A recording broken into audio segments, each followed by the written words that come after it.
नमस्कार, आप देख रहे आर्या न्यूज। मैं हूं रविशेखर। बुलेटिन में रुक करते हैं खबरों की तरफ। G7 शिखर सम्मेलन में भाग लेने के बाद इटली से रवाना होते समय प्रधानमंत्री नरेंद्र मोदी ने एक संदेश ट्वीट किया। उन्होंने ट्वीट किया कि अपालिया में G7 शिखर सम्मेलन में बहुत ही उपयोगी दिन रहा।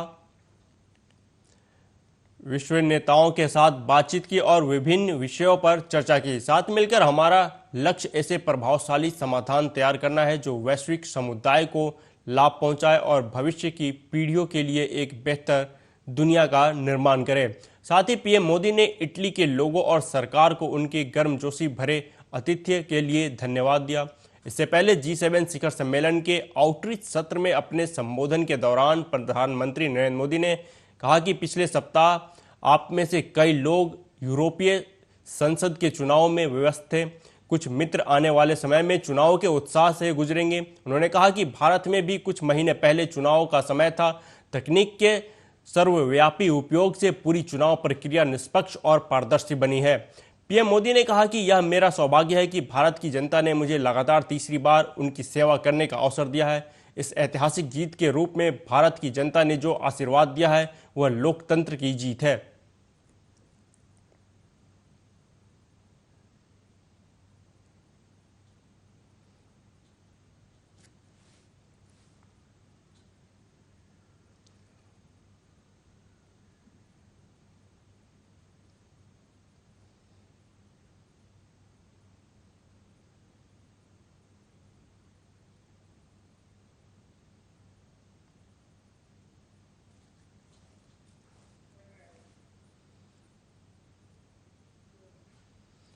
कांग्रेस नेता दिग्विजय सिंह ने पेपर लीक मामले पर केंद्र सरकार और प्रधानमंत्री पर निशाना साधते हुए कहा कि व्यापक घोटाले में से लेकर नीट घोटाले तक लगभग 41 स्थानों पर राज्य और केंद्र सरकारों में शासकीय भर्ती के विषय पर जब भी परीक्षाएं हुई उसमें पेपर लीक की समस्याएं हुई। उन्होंने कहा कि दुख इस बात का है कि प्रधानमंत्री चुप है। उन्होंने आगे कहा कि यह भी बताया जा रहा है कि एक छात्र जिसे नीट में 720 अंक आए हैं वह 12वीं में फेल हुआ है। मैं प्रधानमंत्री और धर्मेंद्र प्रधान से पूछना चाहता हूं कि प्रदीप कुमार जोशी यूपीएससी के अध्यक्ष रहे, अब एनटीए के अध्यक्ष बनाए गए हैं। उन्हीं की अध्यक्षता में इतना बड़ा घोटाला हुआ है, लेकिन जांच के आदेश भी वही दे रहे हैं और जांच भी वही करेंगे। यदि जिसने जुर्म किया है उसे जांच सौंप दी जाए तो घोटाले कैसे कम होंगे। जिस दिन नीट परीक्षा हो रही थी बिहार गुजरात में मामले दर्ज हुए। एनटीए कहती है कि कोई अनियमितता नहीं हुई। सरकार को इसका जवाब देना चाहिए। देश में व्यापम घोटाले से लेकर नीट घोटाले तक लगभग 41 स्थानों पर राज्य व केंद्र सरकारों में शासकीय भर्ती के विषय पर जब भी इम्तिहान हुए हैं उनमें पेपर लीक की शिकायतें आई हैं। यदि हम वापस जाएं व्यापम प्रकरण में तो सीबीआई को माननीय सुप्रीम कोर्ट ने केस सौंपा था, लेकिन स्वयं सीबीआई ने जिस प्रकार का इन्वेस्टिगेशन किया उसमें उन पर खुद पर भ्रष्टाचार के आरोप लग चुके। पूरी तरीके से सुनियोजित ढंग से इस देश में जितने भी या तो रिक्रूटमेंट के लिए या नीट जैसे इम्तिहान के लिए, जिस तरह से इंजीनियरिंग और मेडिकल कॉलेज में भर्ती के लिए होते हैं, क्लैट में होता है, ऐसे लगभग 41 प्रकरण सामने आए पिछले 5 सालों में। और इसमें दुख इस बात का है कि प्रधानमंत्री जी आज चुप है। लाखों अभिभावकों ने करोड़ों रुपए खर्च करके, सैकड़ों करोड़ रुपए खर्च करके सब मिलाकर उन्होंने अपने बच्चों को कोचिंग दिलवाई। कोचिंग करने के बाद जिनको कि छात्रों को ज्यादा नंबर मिलने चाहिए थे, जो कि एम्स में भर्ती हो सकते थे, वे आज इस घोटाले की वजह से पीछे रह गए। यहां तक बताया जाता है कि एक छात्र जिसको कि 720 नंबर नीट में आए हैं वो हायर सेकेंडरी के इम्तिहान में फेल हुआ है। अब आप समझ सकते हैं कि जो व्यक्ति हायर सेकेंडरी का इम्तिहान पास नहीं कर पाया आज वो एम्स में भर्ती होने के लायक नीट एग्जाम ने बना दिया है। मेरे कुछ प्रश्न हैं माननीय प्रधानमंत्री जी आपसे और धर्मेंद्र प्रधान जी आपसे। प्रदीप कुमार जोशी जी यूपीएससी के अध्यक्ष रहे, आज एनटीए के वे अध्यक्ष बनाए गए हैं। उसके पहले वे मध्य प्रदेश और छत्तीसगढ़ के पब्लिक सर्विस कमीशन के चेयरमैन रहे हैं। उन्हीं के अध्यक्षता के अंदर इतना बड़ा घोटाला हुआ है, लेकिन जांच के आदेश भी वही दे रहे हैं और वही जांच करेंगे। यदि जिसने जुर्म किया है उसी को जांच सौंप दी जाए, वही प्रोसिक्यूशन का एक अंग बन जाए, तो आप समझ सकते हैं ये घोटाले कैसे कम होंगे। ये सब घोटाला करने वाले लोगों का एक समूह है, पूरे देश में एक माफिया बन चुका है। जिस दिन नीट एग्जाम हो रहे थे, बिहार में मामला पकड़ा गया, पुलिस में रिपोर्ट दर्ज हुई, गुजरात में शिकायत दर्ज हुई है। लेकिन नीट के एनटीए जो कहते हैं कि इसमें कोई दिक्कत नहीं है, कोई अनियमितता नहीं हुई है, ग्रेस मार्क्स दे दिए गए, और कई लोग जो ग्रेस मार्क पाकर और 720 नंबर उन्होंने पा दिए। अनेक जो प्रश्न है मैंने अपने सोशल मीडिया पर डाले हुए हैं, उसका जवाब सरकार को देना चाहिए। उधर दिल्ली में गहराते जल संकट के बीच पानी को लेकर राजनीति भी जमकर हो रही है। एक दूसरे पर आरोप प्रत्यारोप का दौर जारी है, लेकिन जल संकट का समाधान होता नजर नहीं आ रहा है। वहीं आम आदमी पार्टी की सरकार और बीजेपी के बीच पानी को लेकर राजनीति चरम पर है। एक तरफ बीजेपी दिल्ली में पानी की किल्लत के लिए आप सरकार के भ्रष्टाचार को जिम्मेदार ठहरा रही है, तो दूसरी तरफ जल मंत्री आतिशी लगातार इसके लिए हरियाणा और केंद्र की बीजेपी सरकार को दोषी करार दे रही है। इसको लेकर दिल्ली सरकार सुप्रीम कोर्ट भी पहुंची, जहां कोर्ट ने दिल्ली सरकार को पानी की बर्बादी के लिए फटकार लगाते हुए कहा था कि हरियाणा से दिल्ली को उसके हक का पूरा पानी मिल रहा है।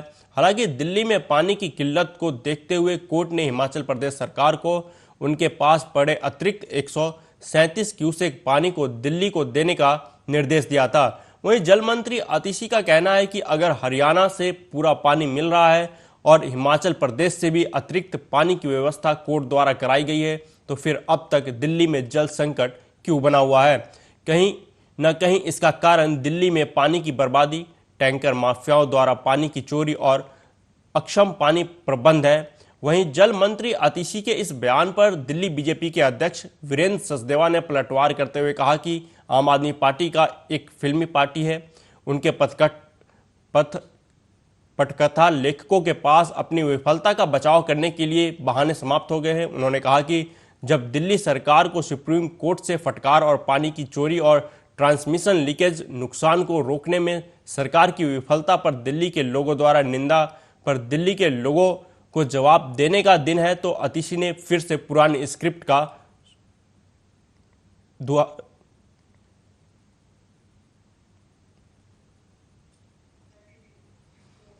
वहीं हिमाचल प्रदेश के मुख्यमंत्री सुखविंदर सिंह सुक्खू ने दिल्ली जल संकट को लेकर बयान दिया। उन्होंने कहा कि देश के किसी कोने में पानी की जरूरत होगी तो हम पानी देने को तैयार हैं।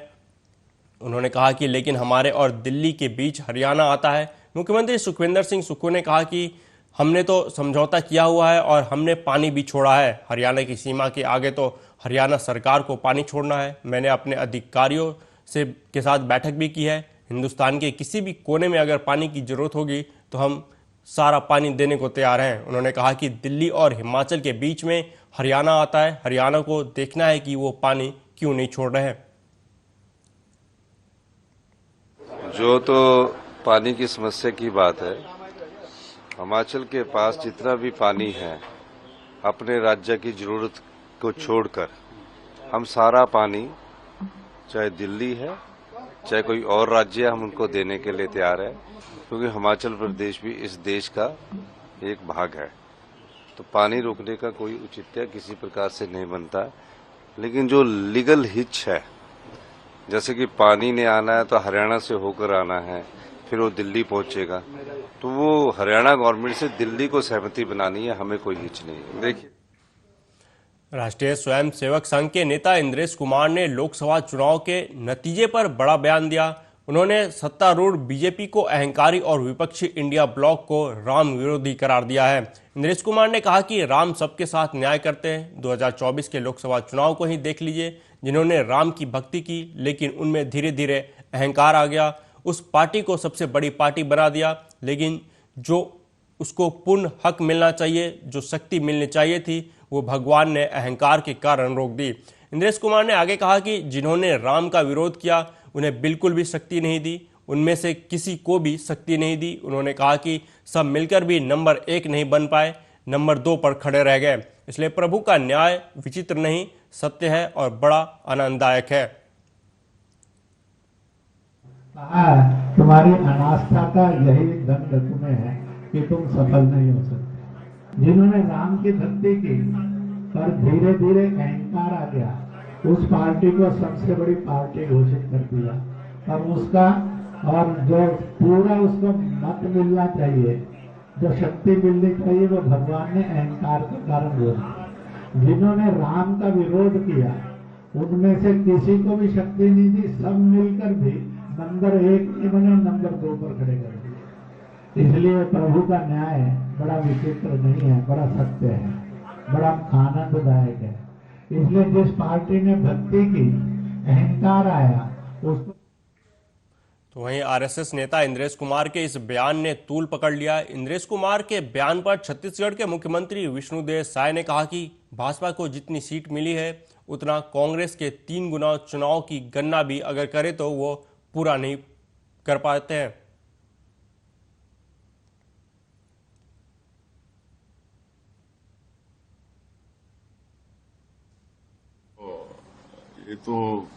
ये है कि जितनी भारतीय जनता पार्टी को सीट मिली है 240 सीट, उतना कांग्रेस का 3 चुनाव का भी अगर काउंट करें तो लोग नहीं पहुंचते हैं। और आज वो लोग बड़ी बड़ी बात करेंगे तो ये ठीक नहीं। देखिए, अब उत्तर प्रदेश भाजपा अध्यक्ष भूपेंद्र सिंह चौधरी ने कहा कि हमने संगठन की बैठक की है, जिस प्रकार के परिणाम आए हैं उस जनादेश को हमने स्वीकार किया है, लेकिन एक संगठन के नाते हमने सभी विषयों की समीक्षा करने का निर्णय लिया है। उन्होंने कहा कि मुझे निश्चित रूप से विश्वास है कि हम उन सब कारणों को दूर करके प्रधानमंत्री नरेंद्र मोदी और मुख्यमंत्री योगी आदित्यनाथ के नेतृत्व में उत्तर प्रदेश और देश को विकसित बनाएंगे। हम उन सब कारणों को जानने का प्रयास करेंगे जिनके कारण हमें अपेक्षा के मुताबिक परिणाम नहीं मिले। पर और हमारे संगठन के लोगों से अलग अलग प्रकार की बैठकें करके उन सब विषयों की सूचनाएं, जानकारी एकत्रित करना है जिनके कारण राजनीतिक परिणाम हमारे पक्ष में नहीं आए। भारतीय जनता पार्टी एक विचारधारा से जुड़ा राजनीतिक दल है और हम अपने विचार के आधार पर हम लोग काम करते हैं और जिस प्रकार के परिणाम आए हैं। पूरी दुनिया भर के देशों में बर्ड फ्लू के मामले लगातार बढ़ रहे हैं। अमेरिका से लेकर यूरोप तक के बीमारी फैल रही है। इसी कड़ी में भारत में इंसानों में बर्ड फ्लू का वायरस पहुंच गया है। WHO ने इस बात की पुष्टि की है। WHO के अनुसार पश्चिम बंगाल में एक 4 साल का बच्चा इस वायरस से संक्रमित पाया गया है। इसको लेकर आशंका जताई जा रही है कि किसी पक्षी की वजह से ये संक्रमण बच्चों में हुआ। इसी वजह से संक्रमित बच्चे की पूरी केस डिटेल भी देखी जा रही है। बच्चे में बर्ड फ्लू का वायरल आने के बाद हेल्थ एक्सपर्ट्स चिंता में हैं। उन्होंने लोगों को अलर्ट रहने की सलाह दी है। आपको बता दें कि देश में किसी इंसान में बर्ड फ्लू का यह आज तक का दूसरा मामला है। 2019 में भी एक बच्चे में ये वायरल मिला था, तब इलाज के दौरान वो बच्चा ठीक हो गया था। ডিজিজ সার্ভিলেন্স নিয়ে কথা হলো, ডিজিজ সার্ভিলেন্স, ডিজিজ বিভিন্ন রকম ডিজিজ এবং এটা নিয়ে আর কি পদক্ষেপ নেওয়া সেটা তো নেওয়া হয়েইছে। আমরা সার্ভিলেন্সটা ঠিকমতো জারি রাখবো, এটাই স্যার। কি সার্ভিলেন্সের মধ্যে থাকতে চায় যে আলোচনা করা নাই, সেটা তো আমি আমার আছে সাহেব, সেখানে নজরদারি কিভাবে চালানো হবে সেটা এআরডি ডিপার্টমেন্ট থেকে আপনাদের বলতে। বাচ্চাটা স্যার আপনার বুঝলাম স্যার, বাচ্চাটা कुवैत के मंगाफ में हुए अग्निकांड में 49 मरने वालों में से 45 भारतीय मूल के थे। मृतकों में सबसे अधिक 24 केरल, 5 तमिलनाडु, यूपी के 3, बिहार के 2 और झारखंड का 1 निवासी था। यूपी के जिन 3 लोगों की मौत हुई, जिसमें गोरखपुर के 2 युवक शामिल हैं, जनपद के गुलारिया के जयराम गुप्ता और गोरखनाथ थाना क्षेत्र के जटेपुर उत्तरी निवासी अंगद गुप्ता भी शामिल है, जबकि तीसरा मृतक गाजीपुर का रहने वाला है। गोरखनाथ थाना क्षेत्र के जटेरी उत्तरी के रहने वाले अंगद गुप्ता लगभग 9 साल पहले कुवैत गए थे और वहां पर एक प्राइवेट कंपनी में कैशियर का काम करते थे।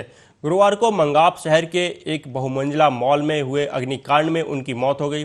खबर गुरुवार को एम्बेसी से फोन कॉल के जरिए पता चली और तभी से परिजनों का रो रो कर बुरा हाल है। अंगद के छोटे भाई पंकज का कहना है कि परिवार के इकलौते कमाऊ सदस्य बड़े भैया थे। इस हृदय विदारक घटना से पूरा परिवार सदमे में है। अंगद के जाने से परिवार पर आर्थिक रूप से संकट गहरा गया है। नम आंखों से उन्होंने प्रदेश और केंद्र सरकार से 100 को सकुशल लाने, साथ ही परिवार की बड़ी बेटी अंशिका को नौकरी और आर्थिक सहायता करने की मांग की है।